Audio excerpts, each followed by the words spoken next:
innovation is in the core DNA of our manufacturing philosophy. This is evident in the way we develop products and solutions that deliver results, quality, lifetime value. At Phelps Dodge, throughout our more than 60-year journey, we've been relentless in pioneering product innovations consistently hallmarked for safety, reliability, and durability.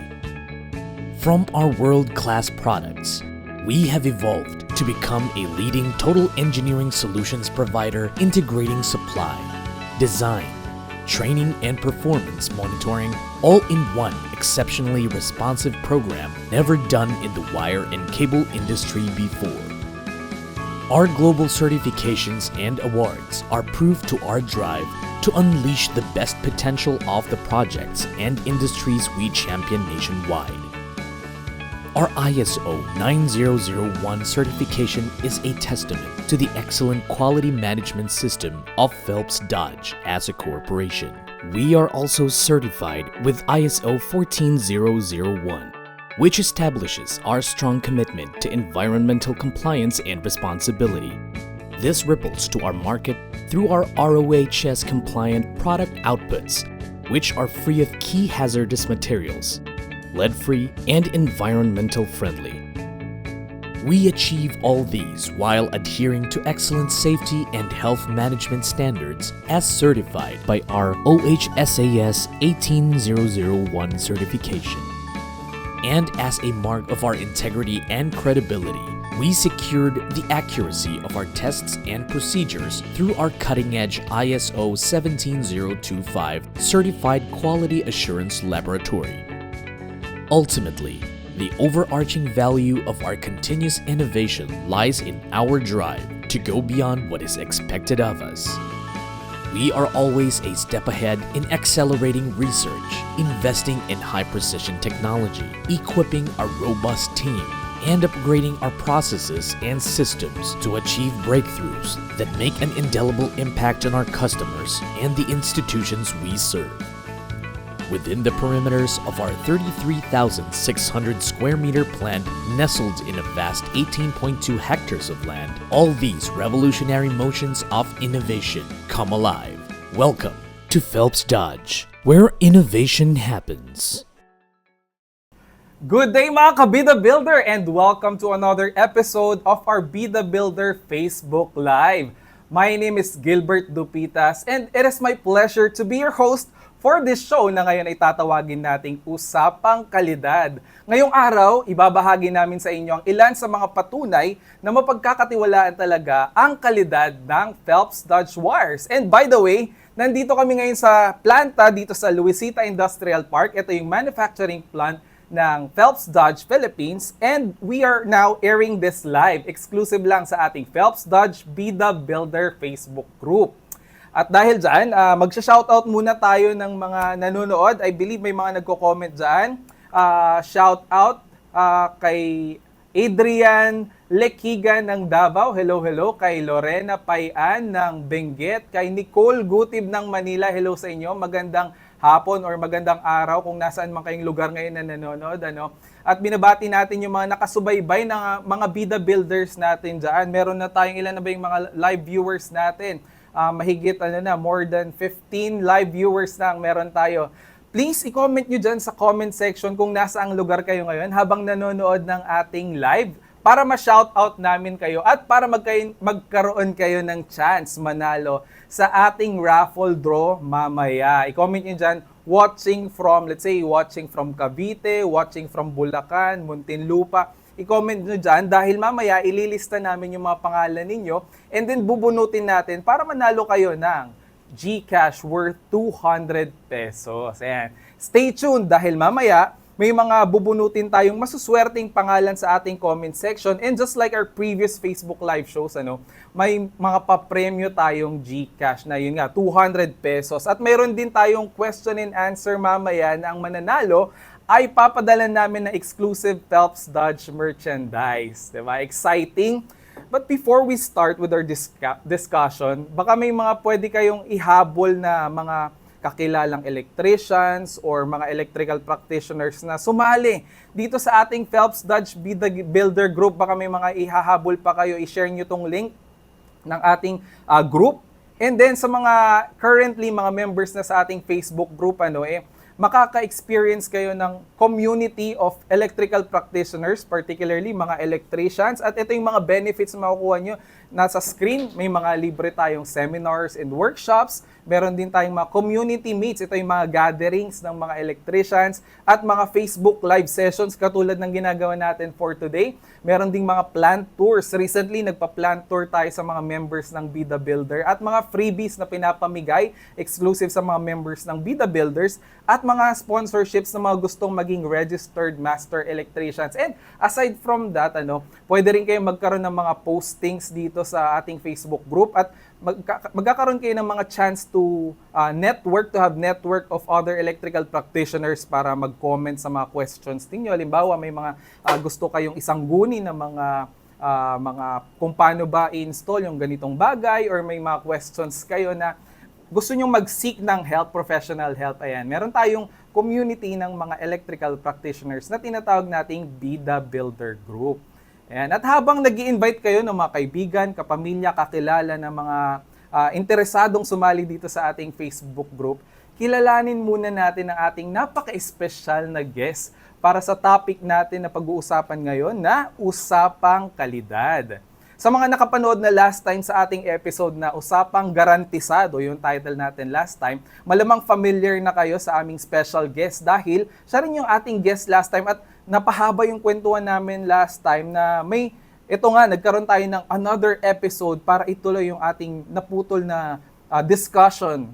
So, siya ay isang registered electrical engineer, former professor of major subjects of electrical engineering sa Adamson University, former consultant of TESDA, former member and consultant for Philippine Electrical Code of 2017, management representative of Integrated Management System, ISO 9001, ISO 14001, ISO 45001, and champion of Lean Manufacturing System or PDOFS, at ang aming Technical Services Department and Quality Assurance Department Manager dito sa Phelps Dodge Philippines. Without further ado, let's all welcome Engineer Noel Cagitla.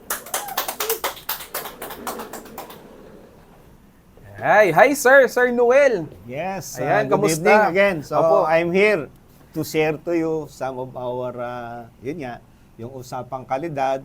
Ito yung masusustain natin. Nakikita nyo naman yung aming mga packaging.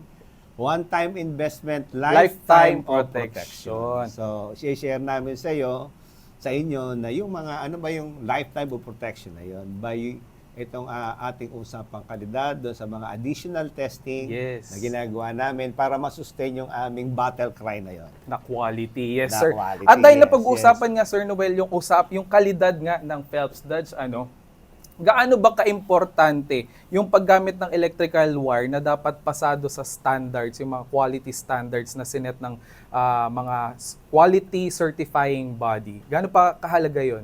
Aba, siyempre, iyan ang magpapatunay na yung ating mga wires na nabibili ng ating mga consumers, lalong-lalo ng mga electrician na siyang nag-i-install, ay talaga namang pumasa at nasunod yung mga requirement, not only the standard, but nag-exceed pa Yes. doon sa ating mga standard. Katulad nga nung nasa screen natin, sir, tayo ay merong ISO certification from the UK. Tama ba, sir? Yes, yun yung ating certification international na ang pinaka-governing body niyan ay nag-umpisa nanggaling sa United Kingdom. At meron din tayo, of course, yung ating Bureau of Product Standards. Yan ang ating quality certification mark na lahat ng produkto natin ay pumasa at nag-comply sa lahat ng requirement ng ating Philippine National Standard as mandated by Bureau of Product Standard at saka ng ating DTI. Yes, and of course, meron din tayong Underwriters Laboratories or UL. Yes, ito naman yung international standard na nakabase sa US at ang kanyang mga ginagawang regular testing ng ating mga produkto na UL listed. For your information, yung ating mga building wires, type TH, SNTH, WN-2, ayan ay UL certified. Yes. At hindi lang basta UL compliant, sir, no? UL certified talaga. Yes. Puntahan niyo yung website ng UL at i-type nyo lang yung Phelps Dodge Philippines, Tarlac, and mag-a-appear doon yung ating mga certification ng several products that we have. Meron din tayong TUVSUD from Singapore naman. Yan naman yung sa mga pirated cables natin. Siya yung ating certifying body na yung ating pirated cable ay nag-comply doon sa lahat ng fire testing. Yes. Na nasunod yung requirement Mga at cables. talagang garantisado na kahit na masunog yung ating establishment, it can withstand doon sa mga fire na yon. May dadaloy pa rin kuryente. Yes. Sir. For kahit more than 3 hours yata, sir, Yes. na nasusunog yung fire-rated cables natin. Ibig sabihin nun, kung halimbawa, ang load ng fire-rated cable ay fire pump, kahit nasunog na yung building, still, the fire pump should operate. Yes. So, yun yung ating nagsusupply ng power doon sa fire pump using Phelps Dodge fire-rated cables. At meron din tayong KEMA certificate. Yun naman KEMA certificate, this is from Australia. Na type approve yung ating mga medium voltage power cable hanggang 36,000 volts. So, single Para sa mga power cables po ito. I think pati yung Power Lab, tama ba sir? Yung Power Lab is the same. Power cable din lang yan. Pero ito, this is multi-core. Yung KEMA is single core. Ito namang Power Lab is multi-core. Mga multi-core na mga power cable. Hanggang 36,000 volts din yan. 36 kV. So ayun, bukod sa mga quality assurance testings at mga pinasang mga certificates ng Phelps Dodge, mapagkakatiwalaan talaga yung kalidad ng Phelps Dodge products because of our experience din dito sa Philippines, because ang Phelps Dodge Philippines was established in 1955. So kung as of today, 2024, 69 years na ang Phelps Dodge, so going 70 years na. And as mentioned kanina, na-exceed natin yung mga local and international quality standards and proven reliable and high quality talaga because of our actual clients, katulad ng mga ano bang projects natin, sir, na gumamit ng Phelps Dodge wires. For example, hanggang sa ngayon, on a weekly basis, merong ang Meralco in particular, ay meron silang ang tawag doon is factory acceptance testing. Ibig sabihin, i-witness nila yung how do we test these cables in compliance with the requirement and with the international standard. Ano yan? Every week, andito sila. Ang Meralco. Yes, and aside from Meralco, syempre, makilala ring mga commercial establishments, mga SM malls. Lahat ng SM malls, yan ay wired ng Phelps Dodge. Mula sizes 50 square millimeter yung mas malaki doon. And other projects na talagang mega projects, katulad ng Philippine Arena, Clark Airport, yung New Clark City, mga Soler na sa Metro North ngayon, na Soler. At ano pa yung mga naalala nyo, sir, na Phelps Dodge wires ang ginamit ng mga big projects? Yung sa San Miguel, then also yung ating project ni Acciona ito. Acciona. Yes, yung mga sa water treatment facilities, then also yung ginagawa ngayon na North Rail sa mga tren naman, and even yung tren na Santolan to Recto, those are wired with Phelps Dodge. At even yung ginagawa ngayon, sir, na Senate Building, I believe, di ba? Phelps Dodge din yung gagamitin.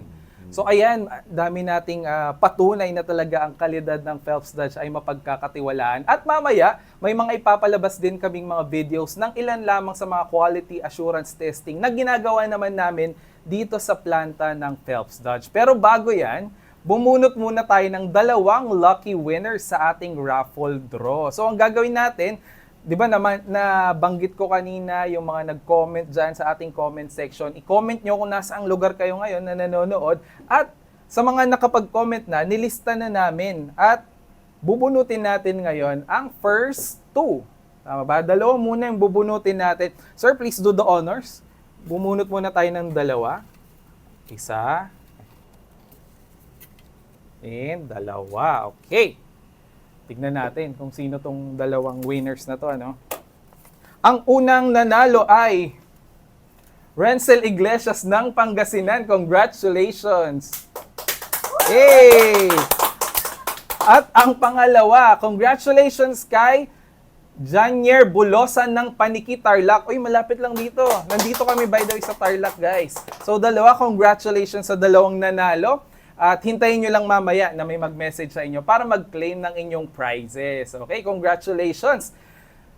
Keep those comments coming dahil mamaya bubunot pa kami ng mga masuswerteng pangalan na mananalo ng papremyo. Now, Sir Noel, since napag-usapan nga natin yung mga quality assurance test na ginagawa natin mismo dito sa lab ng Phelps Dodge, i-share ko lang kasi ilang beses na rin akong nakaka-witness ng mga testing na ginagawa dito sa Tarlac. At isa talaga sa mga na-amaze akong testing na ginagawa dito ay yung flame retardance testing. Ano ba yun, sir? Kung pwede natin explain sa ating mga viewers. Okay, napakahalaga niyang flame retardance testing kasi siya yung magsasabi kung gaano ba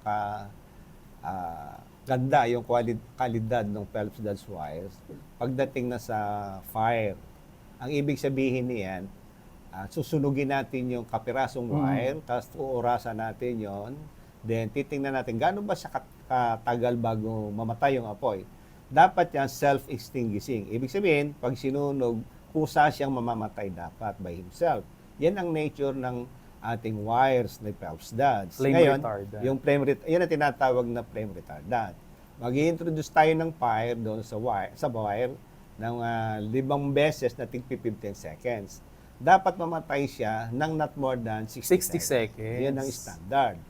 At yung ating Phelps Dodge, doon sa mga 3.5 square millimeter na circuit size, nasa mga half second or 0.5 second yung tinatagal niya. Oh. So, ibig sabihin, 60 seconds yung maximum, Yung 0.5 standard. lang, less than 1 second. So, Wow. gano'ng kagandang quality niya. At hindi lang yon.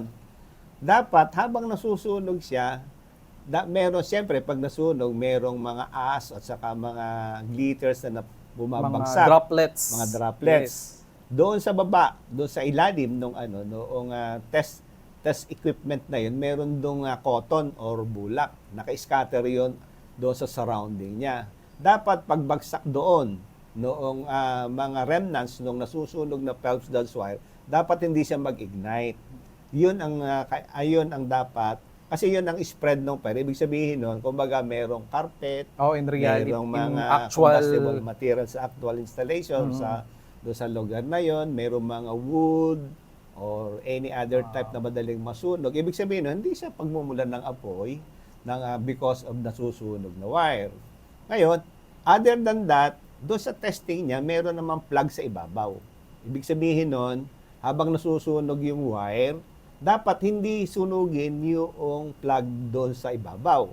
Ngayon, ano ba ang significance nun? Ibig sabihin nun, kung yung wire, normally naka-install sa kisame, so ibig sabihin nun, pagka nasunog yung plug, parang sinunog mo na rin yung kisame, o kaya yung wall, o yung nearby na combustible material, normally wood doon sa actual installation. So, yun yung ating mga fire testing dito sa may mga elements planta. ng cotton para sa baba at yung parang flag sa taas, parang flame indicator na hindi siya maaabot. Yes. Now, para mas maintindihan ng mga viewers natin, ito may papalabas kaming actual. Ito yung ginawa natin, sir, dito sa planta. Kani-kanina lang, nag-video kami ng mga actual na flame testing. So, ito yung ating flame retardance test or spread of fire. So, pumili muna tayo, sir, ng wire. I think ito ay size 20. Ayan, nakasulat pala, 22 mm square na THHN, THWN. So, sinukat niya ano ba yung sinukat niya, sir? Na parang ano lang yun? Ang mga 1 foot ba yun? 14 inches. 12 to 14 inches. Ganun. Kasi yun yung haba yung ng ilalagay natin pagkaklampan nung wire. doon sa testing Tapos machine. ito yung testing machine natin. Siyempre, dapat safety first. Naka-safety gear dapat yung ating gagawa. Ayan. Inipit na niya yung wire. Yes. Naka-clamp. Tapos may paliliyaban niya ng apoy. Ayun, yun yung cotton na sa baba. Then dapat nakasara yung machine. Yes. Yeah. Ayan na yung first pass or first 15 seconds. Ayan. Ayan, naka-fast forward lang yan kaya mabilis yung seconds niya pero in reality yan. 15 seconds. After ng 15 seconds, observe natin, ayun, tinanggal yung apoy, and then yung wire, namatay agad. Yes. Kaya binalik agad yung yung second pass nung mismong Another 15 seconds. Yes, another 15 seconds. Then tinanggal. Then introduce ulit ng panibago. Pag namatay yung apoy sa wire, ayun, Yeah. namatay. Ayun, kaya nilagay ulit. So pangatlo na to So total of 5 na tig 15 Yes, seconds, sir. Tapos ang standard is dapat 60 seconds and below. Pero sa atin nakikita nyo naman less than 1 second. For this particular size, malaki kasi yan. So medyo medyo ano yun. Tingnan natin yung result second. mamaya. Yes. So ito na yung last na pagsusunog sa wire. After 15 seconds, pinatay yung apoy, tinanggal, at namatay din ulit. Ayan na yung after nung wire na masunog. So around 4 seconds namamatay yung apoy. Yes. Pero emphasize natin, sir, ito yung ginamit kasi natin na test dyan ay yung malaking size, 22 mm square. Pero I believe nakita ko yung mga tinitest natin dati, yung mga smaller sizes, mga 3.5 mm square. Parang less than 1 second lang namamatay na yung apoy, sir, di ba? 0.5 second. Kasi yung kaya ginano sa maliliit yun, that normally ang nilalagay mo sa conduit, Circuit sizes. mga circuit sizes na 2 mm square and 3.5 mm square. Dahil kung minsan yung isang conduit, naglalaman yun ng mga 5 o more than, makikita mo naman sa mga hotel, di ba, yung switch nila, kung minsan sama-sama siya, 5 o 7 switch. So, ang lamang wire nun, natural, more than 5 or more than 7. Eh, could you imagine, kung halimbawa, 0.5 second, so talagang mag-i-extinguish ka agad siya. Maybe, sasabihin ko sa inyo, meron din kami tinesting doon sa mga competitor. Although I will not tell the brand, hindi ko sasabihin. Secret pero lang. secret So, tinitest lang yun. din natin. Yes. Yung pagkasunog niya, umaabot siya ng 59 seconds. Masado pa rin naman. Pero halos bagsak na kasi 60 seconds yung dapat hindi ka mag-over. Now, could you imagine kung halimbawa, alam mo nung conduit, 7, tapos 59 seconds, edi multiply mo yun. So talagang malaking source ng fire yan. Baka, mabilis yung pagkalat na mabilis apoy. yung pagkalat niya. Hindi pa kasama yung, not to mention, yung mga REMs na nahuhulog, yung mga as, tapos yung kanyang smoke na nadidevelop. So that is another safety factor na kailangan natin i-consider.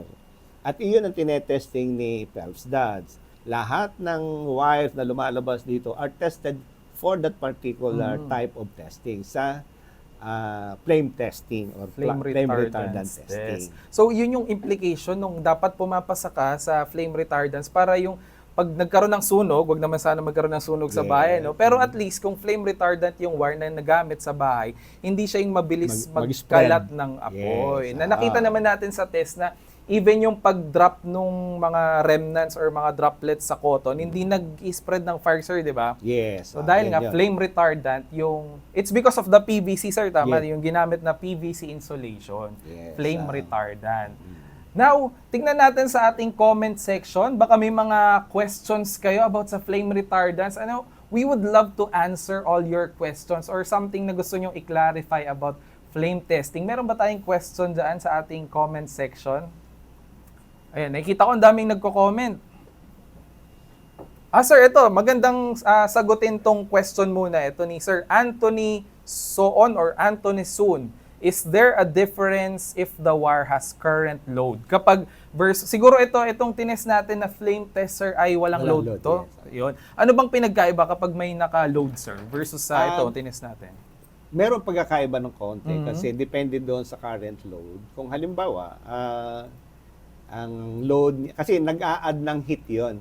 Ibig sabihin, bukod doon sa flame, ay nag-a-add ng heat yung mula doon sa kanyang conductor. So, ibig sabihin, mayroong additional heat na nanggagaling not only in the ambient, but also from the the conductor. Ngayon, kung halimbawa yung fire is coming from outside, ibig sabihin nun, merong ibang sunog na damay lang yung ating wire. So, magdadagdag yun doon. Pero, pagdating doon sa sunog, como mas mataas ang temperature noong mismong source ng flame, so walang kinalaman yung load doon for this particular walang kinalaman. Ganun pa rin, mag-i-extinguish pa rin yan kahit may load or wala. So meron difference pero medyo mas matagal lang siguro ma-extinguish yes. kapag may load. Yes. Pero na-try na ba natin yun, sir, dito na may load? Yes. Mga Na-try kung na natin. ang mga circuit sizes natin na 3.5 ay in 0.5 seconds na mamatay. Kung may load, mga tansya nyo, sir, mga ilang seconds na mamatay? Siguro mga 1 second lang. less, Hindi less masyado. than 1 pa rin. Less than 1 pa rin. Yes. So, Less than 1 pa rin. Hindi naman ganun kalaki pala yung effect kapag Yes, may less load. than 1 pa rin. So habang nagsisend kayo ng mga questions nyo dyan, shoutout natin yung may mga magaganda kasing nagko-comment dito, sir. Ito, katulad nitong sabi niya, I love Phelps Dodge forever. Nako, Phelps Dodge loves you too. Kay Jamael Disamburun Goro. Ayan. And maraming comments si Sir Jamael Disamburun Goro. Ito si Sir Anthony Sun, siya yung nagsabi nung may difference daw ba ng may current versus wala. Ito, merong comment si Sir Jamael. Sabi niya, sana makapagtrabaho po ako sa inyong company. Ano pala yun? Mag-apply po kayo sa HR namin. Follow niyo yung Facebook page ng Phelps Dodge and then message niyo po sila kung gusto niyo pong magkaroon ng job opportunities with Phelps Dodge. At ito, meron pang question. I think meron nagtanong nito, sir. Sabi niya, how often or gaano kadalas natin ginagawa yung flame retardance test sa ating mga product? Ito ba ay every batch or paano ba, sir? Every lot yan, every lot.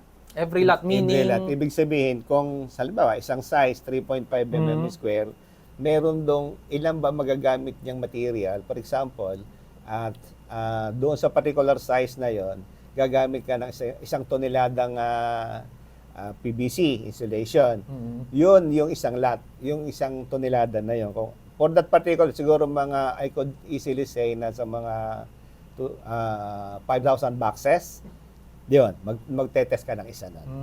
So, every 5,000, isang box. Approximate, mga ganun yan. Nasa Depende doon ganun. sa lot. Ilan ba, sir, ang ginagawa natin bawat araw? Ilang boxes ba? Pwede ba sabihin? Ay, sige, secret. Pero, at least may idea kayo, for every 5,000 boxes, estimatedly, isa ang tinitest doon for flame retardance. And I think, or I'm pretty sure, lahat naman pumapasa for our flame retardance. Wala namang 100%. That's another measure ng ating kalidad ay yung bang sa start ng process hanggang matapos yung the whole production Pasado. Pare-pareho yung kanyang quality. Yes. Kasi talagang dumaan yan. Ang mga materialis niyan ay bago gamitin sa production, that is pre-approved o kaya in-approve ng quality assurance na pwede na siyang gamitin. Na-release siya, dumaan sa testing prior to using that. So, yung isang masisigurado ko sa inyo.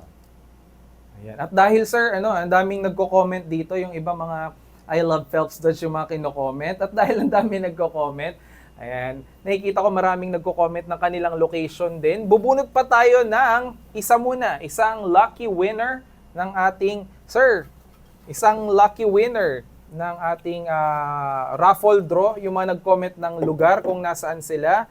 Congratulations kay Ray Makapinlak ng Santa Rita, Pampanga. Congratulations! Yay!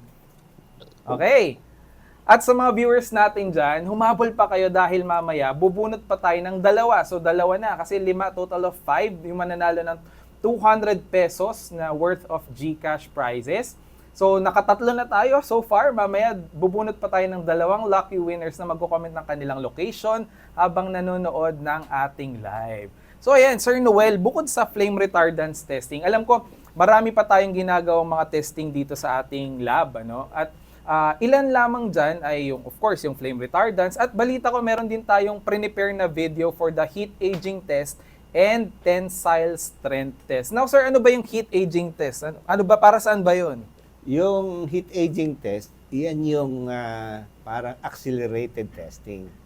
Kumbaga parang pinoproject mo yung magiging buhay ng ating wire habang naka-install. Kaya isa-subject mo yon doon sa 48HN, sa-subject mo yon sa heat aging oven for Ayan, katulad 7 niya, may days. oven tayo dito, Yan, sir. yan yung Yan. oven na yan.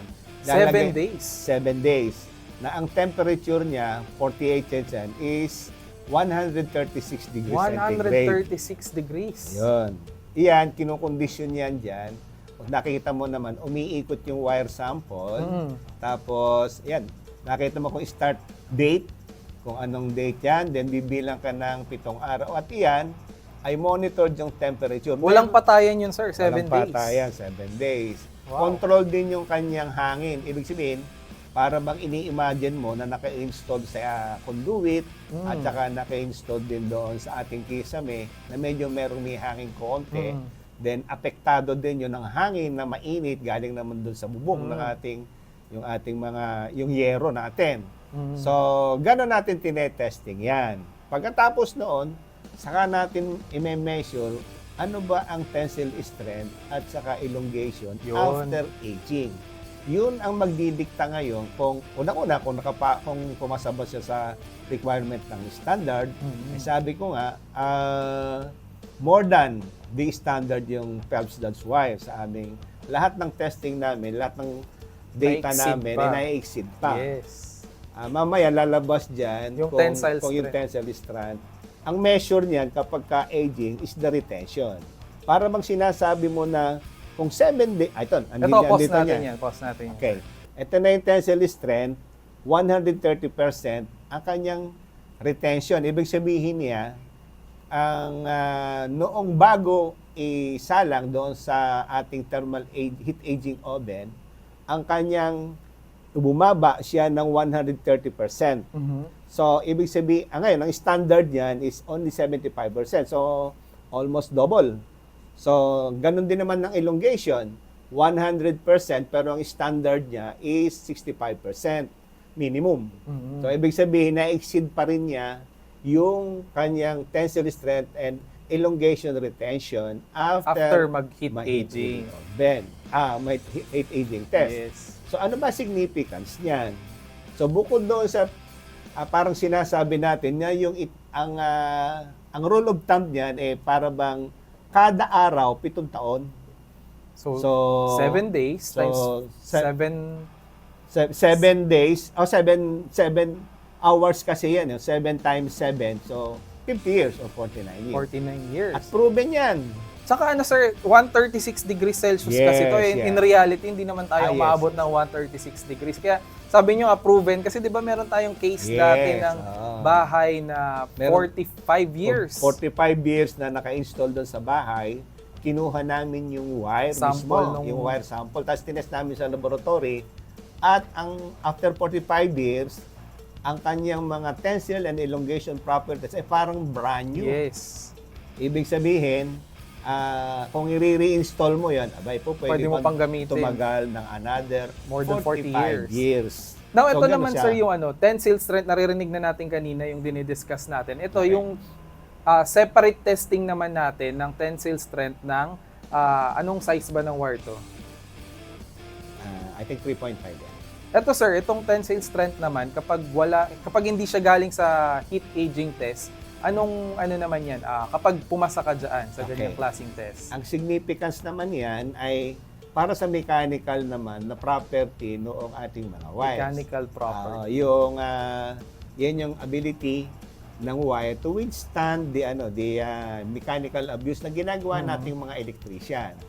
Na alam niyo naman na, for example, doon sa mga utility boxes, doon sa mga boxes ng convenience outlet at saka switches, di ba, normally inilulok mo yun. Yes, sir. At kung minsan nagkakamali ka, dediretsuhin mo na naman. Tapos ilulok mo ulit. Kumbaga, nabibend ng sobra-sobra ang bend. I remember that allowed lang ni Philippine Electrical Code. Ito sir, yung test, yung result versus sa standard. So, kagaya niyan, ang requirement ng standard is 1.4 megapascal minimum. Pero yung ating actual is 2.08 above megapascal. So, above minimum close to double. Yes. Yun namang elongation. Elongation, 150% yung minimum. So, 230% naman yung actual. So, almost double din. So, ganun katibay or ganun kaganda yung insulation ng ating mga wire ni Phelps Dodge. Kumbaga, mas makunat, mas okay. Yes, Parang much ganun. better. Much Yes, better. yes, yes. Kasi kung ano siya, brittle, Yun, madaling yun. masira. Yes, yung Pag mas makunat, mas Oh, magtatagal. Yes, yung binabanggit ko kanina na pagka yung nagluloop tapos mamaya unloop mo. So pagka maraming beses noon, dapat hindi masisira yung insulation niya. Kung marupok yun, hindi nasunod yung 1.4 na MPa na requirement, dalawang bali mo lang yun. Magkakrak na yung insulation. So yun ang ibig sabihin. So isa-summarize ko lang para sa mga viewers natin ay kasi para sa ibang hindi ganun ka in-depth yung technical knowledge nila about sa mga test ano. In summary, yung heat aging test doon natin sinasimulate yung wire kung gaano siya katagal magtatagal. At ang Phelps Dodge based on the results ay magtatagal siya ng yung kaninang ginawa nga natin na extreme condition na 136 degrees Celsius, magtatagal siya ng around 49 years. What more kung yung degrees niya medyo yung mga ano bang normal operating temperature niya? Mga 50 to installation Sa kapag naka-install, sir. Yes, sir. Mga 60 to 70. So parang kalahati noon. So baka even yung 50, buhay 50 pala. 50. So kalahati lang pala or less than kalahati pa ng 136 degrees. So I suppose yung mismong buhay ng wire magtatagal ng more than 49 years times more than 2 pa. So kaya nga talaga ang Phelps Dodge ay sinasabing one-time investment, lifetime protection. Pati yung tensile strength, ganun din. Pag mas nababanat mo yung wire because of sa mga mechanical na pag-install mo, di ba, yung mga mechanical damages na pagdadaanan niya, mas matibay yung wire ng Phelps Dodge dahil nga pwede mo siyang hatakin, mas nababanat, kumbaga. Hindi siya masyadong brittle. Ayun. So baka may mga question naman ngayon sa ating, may mga bago ba? Ayan. Eto sir, may nagtanong si si Lorena. May tanong siya, chine-check nyo rin daw po ba yung ibang brand for for heat aging. For heat aging kanina ito. Yes, yung ibang brands yung ba, sir? Ibang brands siguro do sa mga I'm talking of the competitor ibang wires. brands na PHH and Wars din. Normally we test mga 15 brands. 15 brands. Siguro sa 15 brands, yung mga pumapasa for 4-5, yung the rest puro bagsak na yun. Oh, sa heat aging test. Yes. So anong ibig sabihin nun? Ibig sabihin pala, 4 lang yung talagang magtatagal ng more than mga 40 years, ganun. And then the rest, kasi sir, di ba may mga ibang brands na parang nakikita natin yung mga actual usage nila, parang mga nasa less than 10 years lang. Lalo na kapag yung niload mo talaga na medyo mataas yung load nung bahay or yung mismong building, So, yun pala, doon pa lang makikita mo na yung ibang brands ay hindi magtatagal, unlike Phelps Dodge na yun nga yung based on the test At may 4 pa na ibang brand na hindi na namin papangalanan kasi that's classified. I'm talking here of the heat aging life. Heat aging, yes. Yan. So pasado naman sila sa heat aging. Pero meron pang marami pa iba. Ibig sabihin, kahit pumasa ka sa heat aging, ngayon meron pang ibang test. Halimbawa, ano pang test, sir? Katulad ng yung sa flame. Pwede pasado sa heat aging. Bagsak naman sa flame. Ganun din yun.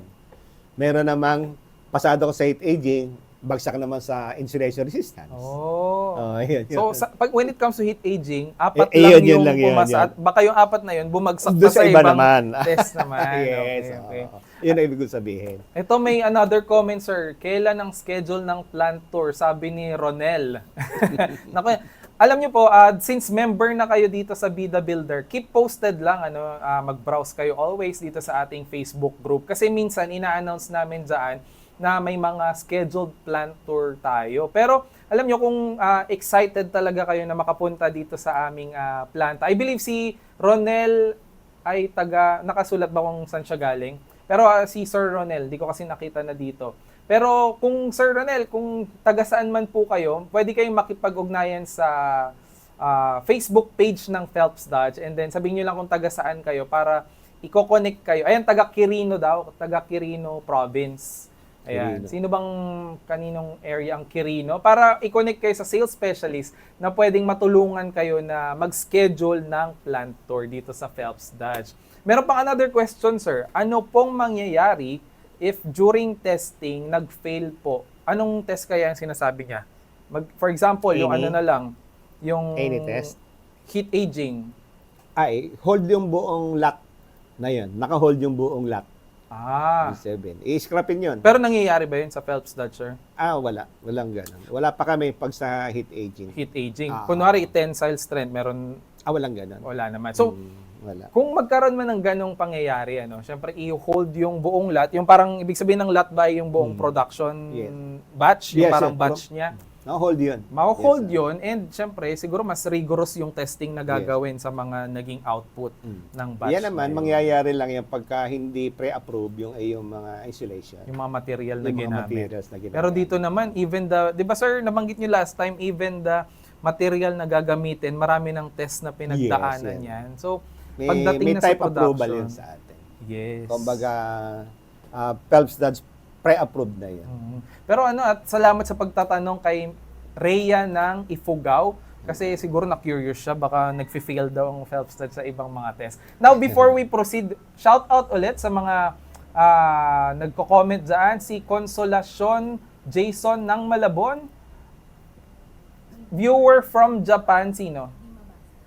Hindi mabasa yung yung username nyo siguro. Pero may viewer tayo from Japan. Hello po.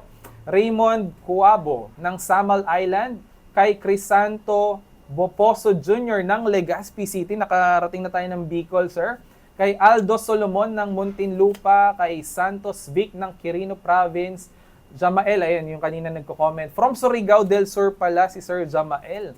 At kay Teodorico Bulos ng Quezon City. At yung nagtanong nung about sa nagfi-fail, si Miss Rhea Joyce ng Ifugao. At marami pang nagpapa-shoutout mamaya. Babasahin pa natin yan. So, Riyadh ba yan? may mga new questions pa ba na pumasok or wala na? So far, ituloy na natin at yung bubunutin natin na last 2 lucky winners. Nakapasok na ba yung mga bago nating nag-comment? Hindi pa. O sige, habang pinapasok natin yung iba pang mga nag-comment, sir, baka may mga gusto tayong idagdag about sa yung mga hindi na natin na-discuss dito. Siyempre, tensile, heat aging, tapos yung kanina yung flame test. Ano pa ba yung tingin nyo yung mga ginagawang importante ring malaman nila na para masiguradong kalidad ang product ng Phelps Dodge? Okay. Ano pang test ba yun, sir? Isang test dyan na ginagawa. This is 100% testing kasi online. Ang tawag doon is high voltage testing. High voltage test. Anong ginagawa doon, Ibig sir? sabihin nun, parang dumadaan sa isang high voltage tester while it is being processed. Then, ang tawag doon is spark testing. Yung ating in particular, 3.5 mm square to mm square, ang kanyang test voltage while under process is 7,500 volts. 7,500. Yes. Di ba, sir, ang mga mga kuryente natin dito, 200... Yeah. Two- 600 volts lang 600 yan. volts. Ang rating niya. Yes. Pero ang ating Philippine standard na voltahe is 230 volts. 230 lang, oo. So, sobra-sobra doon sa kanyang maximum rating Voltage na 600 rating. volts. Pero sabi ko nga, 7,500 volts yung Pero kinakaya niya yun. Kinakaya Wow. niya yun. 100% yan. Pagka nag-fail siya doon sa 7,000, automatic reject yun. Kahit 7,500, 600 volts lang yung rating, pero Yes, nire-reject natin. yes, oo. Pag sa 7,500 volts, nag-fail siya. Yes. Then, to verify that, on a sampling basis, meron kaming ginagawa na ito, finished product na ito, naka-box o naka-coil na siya. Testingan naman namin yon sa 2,500 volts. 2,500 naman. 2,500 Ba't binaba volts. natin? Kasi nakalubog na sa tubig yan. Sa tubig. Yung may swimming pool kasi May tayo swimming dito pool tayo dito. Lulubog mo yan doon mo kukuha na ng IR at the same time ng high voltage test. So ngayon, another is, wala rin bumabagsak doon. Then, gagawin naman namin, parang tetesting namin ang tawag doon is dielectric voltage breakdown. Ibig sabihin, ilang bang voltahe talaga ang kaya niya. So, itataas namin yung voltahe hanggang mag-breakdown siya. At ang average na voltahe na kaya ng ating THHN products ay 13,500 Wow, volts. 13,500 volts. Yan. Hanggang Pero kaya niya yan. sobrang laki naman nun, sir. Ano ba yung in reality? Ano ba yung significance nun na kaya Okay. niyang i-withstand yung 13,500 volts? Ang ibig sabihin nun, kung halimbawa, yung iyong bahay ay tinamaan ng lightning o ng Kidlat. kidlat. Yes. Oh. Pero hindi naman direkta doon sa wire. Maaaring yung antena ng TV before o kaya yung inyong cable TV, Oh. nakadikit naman yun doon sa Matataas kasi yung mga tinamaan. poste Diba? natin dati. So yun yun. Pag tinamaan yun, so tatawid doon sa ating electrical installation, yung ating wire, yung partial noong voltahe na yon na Mataas pa rin. naman napakataas pa doon. It's more than 5 kV. So, 5 kaya-kayang i-withstand, hindi masisira yung ating Kasi wire. 5,000 volts lang yan. Yung sa 5,000 PD volts na lang. THHN, 13,500. Yes. So, ibig sabihin pala, sir, kapag Phelps Dodge yung wire ng bahay mo, kahit makidlatan, Yeah. napakaswerte naman ng bahay mo, no? Kahit makidlatan, safe pa rin yung Yes. wire, hindi masusunog or hindi magbe-breakdown. Kaya pala tayo nagkakaroon ng high voltage Yes. testing pa Yeah. rin. Kahit THHN lang yan, na Kahit building wire lang. Yeah, yes. Okay, at dahil dyan, sir, bubunot na tayo ng last 2 lucky winners. Sir Noel, please do the honors. Dalawa po ulit. Lagay niyo na lang dyan, sir, yung dalawa. 1 and 2. Okay. At ang pang-apat na nanalo ng 200 pesos worth of GCash ay si Billy Corbillon ng Riyadh. Uy, paano natin papadala yung GCash? Ayan yun, makikipag-coordinate po kami. Baka may mga kapamilya kayong pwede namin pagpadala na lang ng GCash. Nakatanggap ba ng GCash sa Saudi? Basta may app. Okay. Pero 200 pesos na. Okay, at congratulations sa ating last winner ng ating raffle draw, si Aldo Solomon Escopete ng Muntinlupa City. Congratulations! Yan, ang daming nanalo. Nako, tumutok lang tayo dito dahil meron pa tayong last video na ipapalabas. At after nung video na yun, kami naman yung magtatanong kung talagang nakikinig kayo sa ating discussion. At ang makakasagot ng tama ay mananalo ng exclusive Phelps Dodge merchandise na ipapadala namin right at your doorstep. So ito nga, sir, before ko ipakita yung video, ito kasi tungkol sa bagong equipment or pinag-investan ng Phelps Dodge para mas mapabilis, mas mapadali at maging mas accurate yung result ng isa sa mga test lang. Isa lang siya sa mga test na ginagawa ng Phelps Dodge sa mga wires nila. Ano ba to, sir? Itong bago natin? Ang tawag doon is camera-based na pang-testing natin ng mga wall thickness, diameter, ng insulation ng ating Wall mga wires. thickness. Wall thickness. Nung araw, ang ginagawa namin, ang tawag doon, meron dong dial pin gauge, kung saan yung sample, isasubject natin kada intestis ng wire kung stranded siya. So, 6 na intestis yun kung 7 wire yan. So, lahat yon aming isusulat muna sa kaprasong papel. Yes. Then, kukuhanin namin yung average. Tapos, kukuhanin namin, ano ba yung minimum at saka yung maximum niya. Then, saka namin kukwentahin kung pumasok ba sa standard. Then, para ma-determine kung gaano ba sa kasentro doon sa conductor. So, by computation, kukuhanin namin yung average at saka yung maximum minus minimum divide by the average times 100, then that is the centering. Yung aming bagong camera base, ilalagay mo lang yung sample without any human intervention. Automatic Na magme-measure siya ng minimum, maximum, average, saka centering in less than 30 seconds. So para ma-appreciate ng mga viewers natin yun, kung ngayon in less than 30 seconds na lumalabas na yung result, dati ba, sir, nung nabanggit nyo yung parang may minimum, maximum, tas i-compute pa, dati ba ilang minutes? Or gaano katagal? Mga 5 to 7 minutes. 5 to 7 minutes, now down to 30 seconds, meron na tayong result. And then, I think hindi lang 7 minutes or 5 to 7 minutes yun kasi ipiprint pa yun, Yes. i-encode pa yun, sir, di ba? Ito, Tama. paglabas ng result, Pwede mo ipiprint mo na, Pwede 'di ba? na. So Yes, ganun yes. kabilis na ngayon yung pagte-test ng wall thickness ng mga insulation natin. So ito para mas maintindihan niyo, ipi-play natin yung video nitong bagong state-of-the-art equipment ng Phelps Dodge. Ito yung insulation wall thickness test na ginagamit na equipment. Ito pala yun, sir. Yan ang itsura niya. Mhm. Yan yung image niya. image ng wire. Nakikita Ito mo yung insulation na lang. yung kulay pula, yun yung minimum. Oh, Yun. saan dyan yung maximum, sir? Yung... Hindi mo na ano dyan, pero doon sa print niya, sa print niya. okay. Sa print mo na siya makikita. Ito yung ipiprint niya. Yes. Yan Pero ito yung standard ng minimum, average, and standard. Yes. And for your information, it's only Phelps Dodge who have this kind of dito sa Pilipinas. Phelps Dodge Phelps lang. Dodge pa lang ang meron. Ang may ganitong Yes. state-of-the-art Yes, na yes. equipment. So at least mas mapapabilis na at syempre mas accurate, Mas yung accurate ating siya. results. Hindi mo- Now, ano bang sir, kahalagahan ng kailangan may minimum, nasa loob ka ng minimum and maximum na wall thickness. Ano bang importance nun? Okay. Ang pinaka-important kasi yan yung nagsasabi noong ating voltage rating na 600 volts. Although to 30 volts lang naman. So, yun kasi ang requirement ng standard both UL at saka ng Philippine National Standard. So, ang ibig sabihin, pag hindi mo na-meet yan, hindi po pwedeng mag-function for a long time yung ating wire doon sa ating designated voltage na 230 volts or 600 volts rating niya. So, yun yung ibig sabihin nun. So, kailangan ma'am, ngayon, hindi rin naman po pwede yung masyadong makapal. Yes, oo. Hindi rin po pwede yun.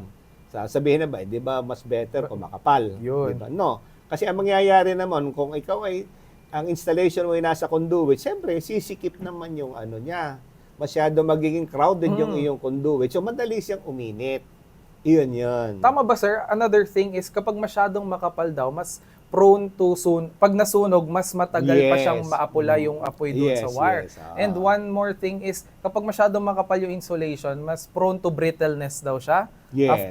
Kasi kung sobrang kapal nga, parang mas madaling mag-brittle eh. So, Ganun yung ano niya. So, yung sa space niya sa conduit and even yung sa fire and yung brittleness. Then, kung halimbawa, malalaking sizes yan, mabigat, mas mabigat. Mas mabigat. Lalong bibigat. Ibig sabihin nun, kung naka-tray yan, doon sa ladder type tray, so merong portion doon na naiipit siya because of the weight. Yes. So, kung makapal yun, so ibig sabihin nun, magsisikip din yun doon sa tray eh. Kung lalong-lalo na kapag masyadong crowded na yung cable tray installation. So ganun yun. Importante talaga, sir, na nasa within minimum and maximum na wall thickness ka lang or yung kapal ng insulation ng wire natin. O mga kabida builder, nakita nyo naman kung paano talaga pinapahalaga ng aming manufacturing plant ang pagiging high quality ng Phelps Dodge wires upang mapanatiling safe, reliable, durable, and long-lasting ang mga ito. At bago tayo dumako sa Q&A, may mga nagpapa-shoutout pa kay George Alonto ng Phelps. Nag-comment pala siya, sabi niya, Phelps Dodge is good always. Wow. Siyempre, nakita niyo naman yung mga QA testing na ginagawa natin, di ba? At si Neil Arendain, PD user daw siya, may heart pa. Kay Raymond Quabo, PD user din daw siya. Ayan. Tama yan, ang gamitin lang natin ay PD. Wag maging ibang user. Okay? Kay Bartolome Blanco from Oriental Mindoro, shout out po kay Billy Corbillion. Ay, nanalo kanina. Salamat po, Phelps Dodge. You're welcome po. Kay Agpalza Jovi, PD user kami sa Ilocos Norte. Wow, Ilocano. Buwan, manong. Kay Ronel Ramos Gumpal ng Quirino Province. Hello po kay Ray Espinosa ng Aibuno, yung last name niya. At marami pa nagpapa-shoutout kay Patrick ng Taiwan. Uy, may nanonood from Taiwan. Kay Agpal Zagoro, yung nabanggit natin kanina. Marquez Francis ng Saudi Arabia. Kay Rodel Dugan ng Jensan. Nasa Jensan din tayo, sir. Kay Adonis Daang ng Misamis Oriental. Nasa Mindanao tayo, no? At from north to Mindanao, kasi meron din tayong viewer from La Union, kay Jojo Nuwal at kay Vergil Lafuente ng La Union. Ayan.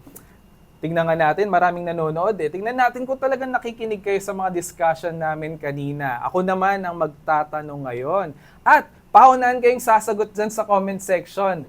Ang unang makakasagot ay mananalo ng exclusive Phelps Dodge merchandise na ipapadala namin sa inyo mismo. Ito ay hindi na GCash, ito ay mga actual items na surprise kung anong laman nung gift box. Baka labubu. Ay, hindi ganun. Okay, so ito yung mechanics natin ha. First to comment with the correct answer will receive a token. Yung ipapadala natin, magkipag-communicate kami. Pero ito yung condition natin. Kapag tama yung sagot nyo at may hashtag dapat na, hashtag usapang kalidad. So kapag tama yung sagot nyo tapos walang hashtag, so hindi natin yun i-validate. So dapat yung tamang sagot plus the hashtag, hashtag usapang kalidad. So, ready na ba kayo? Ready na? Pabilisan mag-type. Baka yung iba para sa inyo ay nauna kayo, so meron tayong admin dito na magva-validate kasi dito tayo sa isang device lang titingin doon sa maunang lalabas sa aming screen. So, kung ready na, here is our first question. Question number 1. What object, ito na pag-usapan namin ni Sir Noel kanina, what object or material was used to measure the spread of fire during the flame retardance test? Ito yung nilagay natin kanina na material sa ilalim ng sinusunog na wire. Ano yun? Sige, habang tayo ay hihintay ng tamang, makakasagot ng tama, ayan, basa muna tayo ng mga comment. May mga nagko-comment pa rin, si Perbalaz Orazal, watching from Tugigaraw, Cagayan. Ayan, may lumalabas na dito, yung tamang sagot, oh. Meron na? Ayan, congratulations kay Ray Espinosa ng, lumabas na yung kanina eh. Wala siyang lugar. Pero tama yung sagot niya, ang tamang sagot ay cotton or bulak. At may hashtag din siya ng hashtag usapang kalidad. Congratulations kay Ray Espinosa.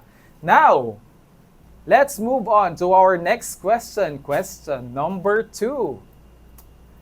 How many seconds is the wire subjected to open flame during flame retardance test? Ito kanina, sir, yung ginagawa natin na yung 5 beses natin pinapaupo yan. Ilang seconds na naka-open flame na pinapaapo yan yung wire? Ilang seconds? Yan, tingnan natin. At habang tayo ay naghihintay na makakatamang sagot, may mga sumagot pa na iba, kay Renzel Iglesias, kay Billy Corbillon, hindi ko mabasa yung username ng isa. Ay, may tanong yata to, sir, insulation wall thickness, 600 volts. Sagot niya siguro yun, pero hindi naman tayo nagtanong ng about dyan. Usapang kalidad. Ayun, may mga sumagot pa si Rhea Joyce, Insulation na wall cotton, thickness, sabi niya. 600. Ayan, meron na. Pwede bang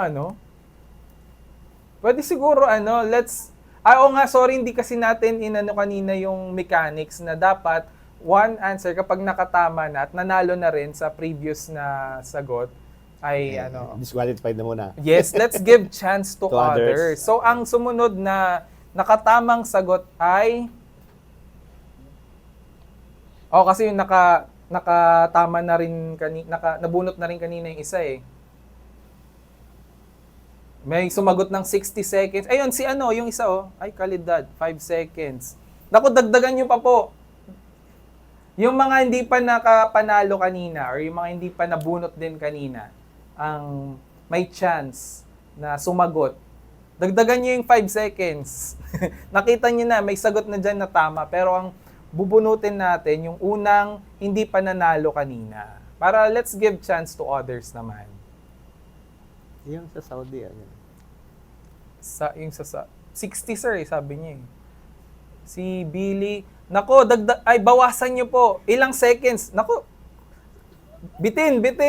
13 seconds, yung sabi nung si Will J. Will J pala yun. Lagyan niyo po ng hashtag usapang kalidad, tas ilang seconds. Yung di ba, ilang seconds siya na naka-apoy, tapos tinatanggal. 7 seconds, sir. Kopyahin nyo yung sagot nung yung nauna kanina.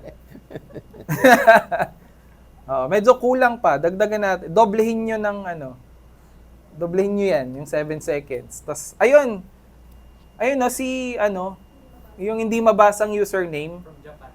Japan yan. Japan yung pala galing yun. sa Japan, yung hindi mabasang username.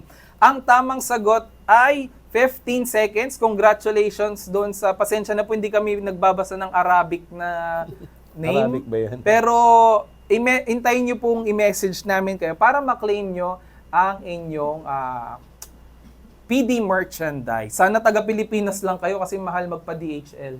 Pag nasa Japan pala. So ipapa DHL natin sa Japan. Good luck. Okay, ang tamang sagot ay 15 seconds. Congratulations. Now, our third question, last question na natin before we end our show. Ito yung third question. What is the maximum standard time that a wire extinguishes the flame? So, yun yung maximum na standard time daw na kailangan within kung ilang seconds man yan, mamatay yung apoy para masabing flame retardant. Ilang seconds yon? Kanina may sumagot nun eh. Pero ito ay sagot para dito. Ang daming Ayun! Ay! Kaso nanalo na si kanina eh, Ray Espinosa. Ayun nga po, ang binubunot natin sir ay pero thank you sa pagsagot. Ibig sabihin talaga, nakikinig. Naintindihan niya yung ating discussion. Siguro gusto lang niya mag-participate din. At gusto niyang ipakita yung tamang sagot para mahulaan na lang nung iba. Kay Sir Anthony Soon, kopyahin niyo sir yung sagot ni Sir Ray Espinosa para kayo na yung mapipili namin. Kay Ricksam Hagupit, 15 seconds. Sagot yan kanina. Ito, ilang seconds naman na dapat pasok ka sa standard na flame retardants. Dapat hindi ka mag-over. Ang tip ko, kopyahin nyo yung sagot ni Ray Espinosa. Ayan, may sagot siya dun, Pero yun nga po Billy Corbillon, 6 seconds. Hindi po. Kopyahin nyo po yung sagot ni Ray Espinosa. Opo. Yun po yung tamang sagot. Pero yun nga, binibigay natin yung chance to others na manalo naman. Ayun!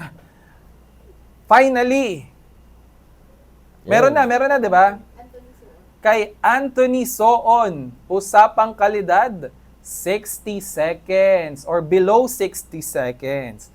Yun yung dapat na pumasok na mamatay yung apoy dun sa wire para masabing pasado ka ng flame retardants. Congratulations! May mga humabol pa si Patrick Himor. Tama yun, 60 seconds pero naunahan lang kayo ni Sir Anthony Soon. So congratulations kay Ray Espinosa, kay yung viewer from Japan na naka-Arabic yung name niya, kay Anthony Soon. Congratulations po sa lahat ng mga nanalo mula sa ating raffle draw kanina at hanggang sa ating question and answer. Hintayin nyo lamang po na mag-message yung aming team para maklaim nyo ang inyong mga prizes. And before we end our show, we encourage you again to invite more electricians and other electrical practitioners to join our Be The Builder group. So ito yung ating Facebook group na meron ng 4,300 something na members. At ito yung ulitin natin yung mga benefits na makukuha nyo kapag kayo ay nag-join dito. Mga seminars and workshops, community meets, Facebook Live, plant tours, freebies, mga sponsorship kung gusto nyo maging registered master electrician, and even yung network na mabubuo nyo because of this community kasi may mga nagpo-post dyan yung mga gawa nila, mga consultations sa mga technical know-how, ano ba yung tama or best practices, so mga sharing of information. And again, thank you so much, Sir Noel, sa pagpapa-unlock ninyo at pagbigay ng another informative session sa ating mga live viewers. I'm sure na marami sa atin marami na namang nakuha or napulot ng mga bagong kaalaman.